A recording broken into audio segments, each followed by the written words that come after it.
ତ ସାଙ୍ଗମାନେ ପ୍ରାୟ ଟିଭିରେ ଦେଖିଥିବ ବାଘର ଶିକାରୀରେ ଯିଏ ପଡ଼ିଲା ତାର ଜୀବନ ଶେଷ। ତ ସାଙ୍ଗମାନେ ଆଜିର ଭିଡିଓରେ କିଛି ଅଲଗା, ଚାଲନ୍ତୁ ଆରମ୍ଭ କରିବା। ତ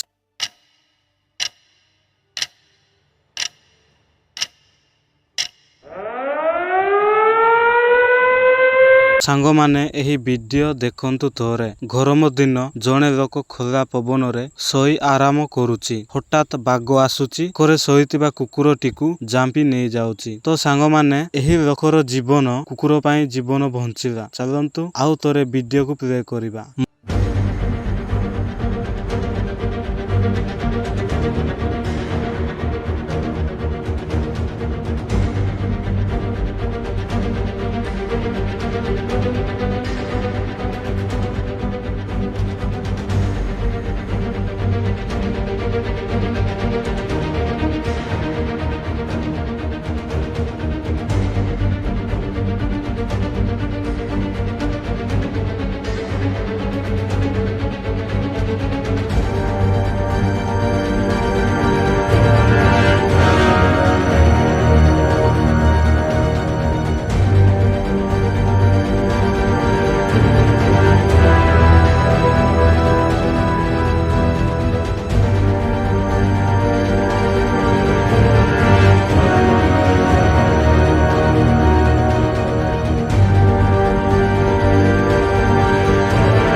ମୋର ଅନୁରୋଧ ସାଙ୍ଗମାନେ, ବାହାରେ ଶୋଇବା ପୂର୍ବରୁ ଟିକେ ଚିନ୍ତା କରନ୍ତୁ। ଯେଉଁମାନେ ବାହାରେ ଶୋଉଛନ୍ତି ଏହି ଭିଡିଓ ତାଙ୍କ ପାଖରେ ସେୟାର କରନ୍ତୁ। ସାଙ୍ଗମାନେ ମୁଁ ରହିଲି, ନେକ୍ସଟ ଭିଡିଓରେ ଦେଖାହେବା।